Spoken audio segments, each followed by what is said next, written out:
Well, the vice president of the United States, remember him? He was sort of absent without leave during the shutdown.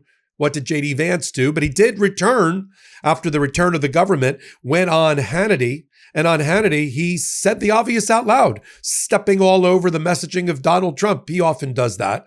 J.D. Vance, he said the economy is not doing well. No crap. We all know that. But finally, somebody within the administration, inside the House, is saying the obvious, that the economy has not reignited under Donald Trump and it's going into retrograde.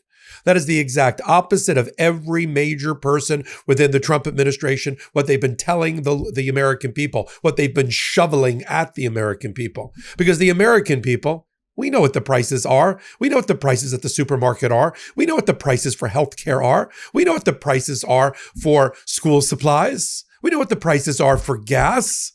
We're not stupid. One of the reasons that Joe Biden / Kamala Harris lost is because people didn't think the economy was, for the inflation, the pricing was trending in the right direction, although it was. But we have another problem. Trump has a Biden problem. Because he keeps telling the American people that things are going great with the economy when we all know that it isn't. And now they've woken up and discovered the word affordability. Donald Trump announced, we need to focus on affordability. No crap. The reason the economy is not affordable is because of your insane policies. And we finally have a confession from within the inner circle of your administration. It must be time for Trumponomics because it's Friday on Legal AF. I'm Michael Popok, back with my Wall Street hat. Well, let's walk through this, shall we? Donald Trump's administration destroyed the American economy in record time in less than 11 months. We know that for a fact. Just look at the numbers. For instance, let's just take the basics of the Trump economy, the normal measures of how you measure economy. The job growth under Trump is down. We're not making jobs. The GDP, which is the gross domestic product, is down. With the inflation in pricing is up. The stock market is up, but being buoyed by a phony AI and cryptocurrency rally, which now appears to be over. The economy didn't need to take off. It wasn't, I'm going to show you the clip now from J.D. Vance. He didn't inherit a bad economy. He inherited a great economy from Joe Biden.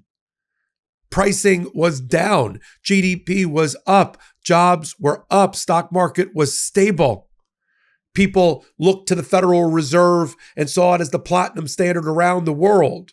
And now Donald Trump has spent 11 months doing all of these dastardly things to destroy the economy. You think he'd be doing it on purpose to make Americans suffer, and then turns around and say, I don't know why the economy is doing so poorly. I don't know. You attack the independence of the Federal Reserve.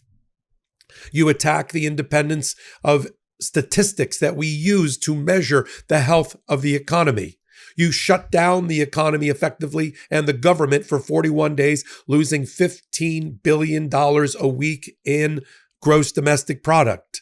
Gross domestic product is down. Hiring is down. Donald Trump fires hundreds of thousands of government workers who are known as consumers and voters and puts them on the unemployment line without any severance.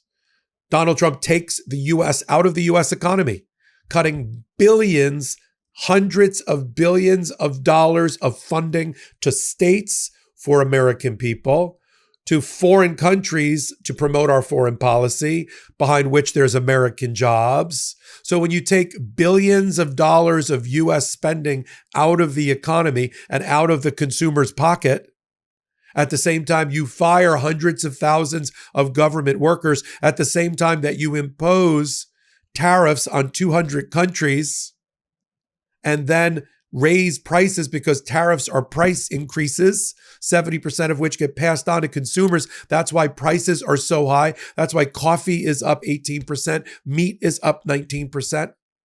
And then you look around, you say, the economy's doing great. Let me show you some clips. First of J.D. Vance in the last 24 hours on Hannity. Play the clip. Maybe are still suffering from the Biden-Harris economic hangover. Sure. When do we really see the engine of the economy start to take off? Well, some of it's already started, Sean, but some of it is going to take a long time because we inherited a disaster. We inherited the highest peacetime debt and deficits in the history of the United States of America. We inherited the worst inflation crisis in at least the last 40 years, and I think probably longer. So a lot of Americans, when we took over, they were struggling. They either were underemployed or they didn't have a job altogether. Their wages had been stagnant. And the President of the United States said the most important thing that we have to fix is for people to be able to live a good life. Yeah, the economy's not doing well. In fact, Jamie Greer, who's the U.S. trade representative, this just demonstrates that they live in a well-fed, hermetically sealed bubble, disconnected from the American people and their own suffering in the economy. He actually referred to food, basic essentials, basic nutrition as stuff. He said in an interview quote, I'm going to show it in a minute. He said, yeah, we got to lower, they're finally waking up off the election on last Tuesday, say we got to lower some tariffs on food around like South America where we get a lot of our products to meet our demand. Yeah, have anybody picked through the fruits and vegetables at your local supermarket lately? Looks like a scratch and dent sale. I'm like, this is an apple? I think this is a plum.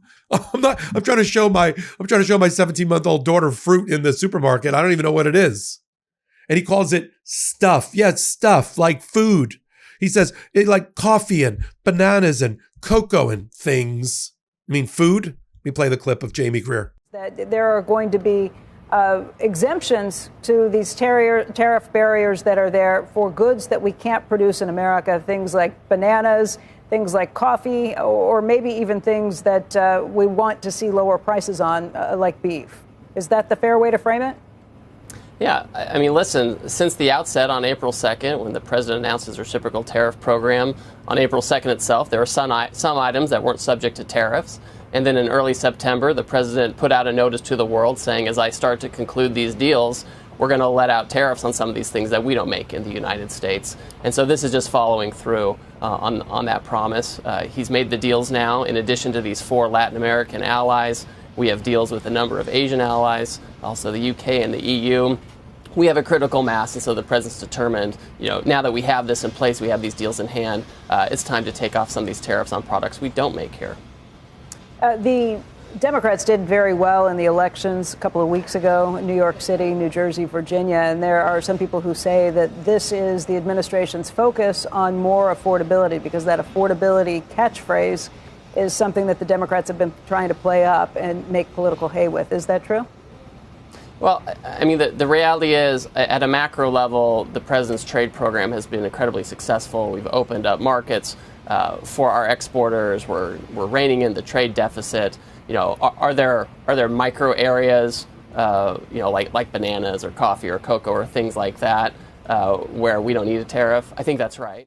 Now, you will recall that the narrative that Donald Trump has been pushing, but nobody is buying, is that the economy is fine, has been, will be, is about to be. Here's a couple of clips of Donald Trump bragging about the economy recently and at the top of his administration. Play the clips. And I'm pleased to report that today the United States has the strongest economy, the strongest borders, the strongest military, the strongest friendships, and the strongest spirit of any nation anywhere. We have the greatest economy right now. A lot of people don't see that. So when I win, I will immediately bring prices down starting on day one. A vote for Trump means your groceries will be cheaper. We're going to bring prices way down, and we'll get it done fast. It's going to bring down prices of everything. We're going to get the energy prices down almost immediately. We're going to reduce energy and electricity prices. It'll also bring your grocery bill way down. Prices will come down. You just watch. They'll come down, and they'll come down fast, not only with insurance, with everything. How can a family afford that? Now,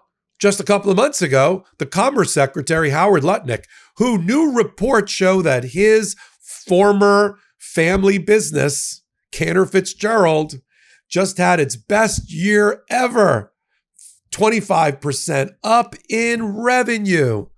I wonder how that happened. I can't imagine how that happened with the Commerce Secretary and his family office doing so well. So he did fine, but he bragged about the economy was going to take off. It's coming. It's coming. It's the fourth quarter, the third quarter. Fourth quarter. The game is over. Play the clip. August job numbers weren't good, 22,000. What do you make of that?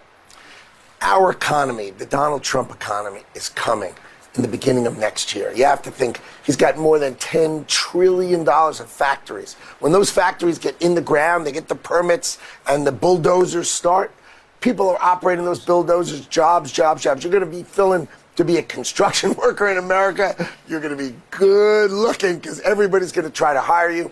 Those construction workers are jobs. And then when those factories come online, you're going to see 3% GDP growth the rest of this year.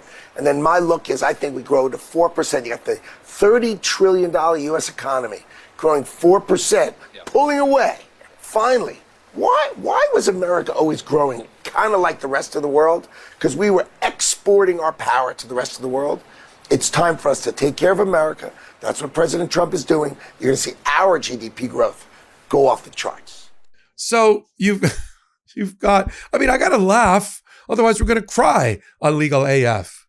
We know as Americans what is important to our voting decisions. That's why almost 70% of America reject Donald Trump's stewardship, if that's the word for it, of the economy. Because it's always the economy, stupid. That's the phrase. I'm not calling our audience stupid. And that's why people like Mamdani and Mikey Sherrill and Spanberger, that's why when they focused last Tuesday on kitchen table politics, myopically drilled down on those issues, they won. And why Donald Trump now last minute scrambling to try to help people with food and stuff isn't going to work. Because we know why, as I said early on in this administration during an earlier hot take, I'll put it in a time capsule, about a month or two in. I said, this isn't a tabletop exercise at some corporate retreat. You're playing with people's lives. Let's see what'll happen if we cut $30 billion from government spending through Doge, and then we take away foreign funds of the billions of dollars, and we cut off aid to the states that go to the people of billions of dollars, and we cut spending on healthcare by and Social Security and Medicare and Medicaid by a couple of $1 trillion, and we fire hundreds of thousands of people, and we close State Department offices all around the world, and we raise tariffs on 200 countries and on American consumers who pay the brunt of the taxes, the tariffs as taxes and as consumer price rises. Let's see what'll happen. This isn't a tabletop exercise. This isn't a think tank. You have to have think in order to have a think tank. They are all incompetent. They've all shown that they are completely, utterly, obscenely unqualified and disqualified to have anything and get anywhere near the American economy. Let them all go back to the private equity shops and family offices and billionaire hangouts that they came from. Scott Bessent, new reporting, Treasury Secretary. He's been evading taxes for years, according to the New York Times, with offshore accounts to avoid Social Security payment tax. And I got to hear about Howard Lutnick's Cantor Fitzgerald making 25% more while Daddy's in the inner circle in the White House. Go back, leave America. Leave America's economy to those that know what they are doing. Public servants and civil servants who get up every morning caring about Americans, not about what's their own bank account. I assure you, these guys, including Donald Trump, check their own portfolios every morning before they do a darn thing for the American people. And if this is them doing something to help the American people, I'd rather them not help. Don't help. It's making it worse. A room full of monkeys on a typewriter could do better than this administration in terms of the economy or any other policy. I'll continue to follow it all right here. You're with me on Legal AF on Friday. Take a minute. We're doing great in our building of our community. We're at 940,000 or so. We're going to crash through 1 million subscribers. That is a testament to you and your commitment to what we do, our honest commentary every week, every day, 10 videos a day. I do 40 videos a week. And it's all because of you. When I see that my new podcast, The Intersection, just reached number 26 of the top 200 podcasts on YouTube's weekly chart, I pinch myself, but I think to thank you. When I see that Legal AF, the podcast, is number 31 out of hundreds, out of millions of podcasts on YouTube, I thank you. And I'm glad you're here with us. Come over to Legal AF Substack as well. Help contribute to our community. Become a card-carrying member of Legal AF by becoming a paid member if you can swing it. So until my next report, I'm Michael Popok. I'm Michael Popok, and I got some big news for our audience. Most of you know me as the co-founder of Midas Touch's Legal AF and the Legal AF YouTube channel, or as a 35-year national trial lawyer. Now, building on what we started together on Legal AF, I've launched a new law firm, the Popok Firm, dedicated to obtaining justice through compassionate and zealous legal representation. At the Popok Firm, we are focused on obtaining justice for those who have been injured or damaged by a life-altering event by securing the highest dollar recoveries. I've been tirelessly fighting for justice for the last 35 years, so my own law firm organically building on my Legal AF work just feels right. And I've handpicked a team of top-tier trial fighters and settlement experts throughout all 50 states known as big auto injury attorneys who have the know-how to beat heartless insurance companies, corporations, government entities, and their attorneys. Big Auto's attorneys working with my firm are rock stars in their respective states and collectively responsible for billions of dollars in recoveries. So if you or a loved one have been on the wrong side of a catastrophic auto, motor vehicle, rideshare, or truck accident, suffered a personal injury, or been the victim of medical malpractice, employment harassment or discrimination, or suffered a violation of your civil and constitutional rights, then contact the Popok Firm today at 1-877-POPOK-AF or by visiting my website at www.thepopokfirm.com and fill out a free case evaluation form. And if we determine that you have a case and you sign with us, we don't get paid unless you do. The Popok Firm, fighting for your justice every step of the way.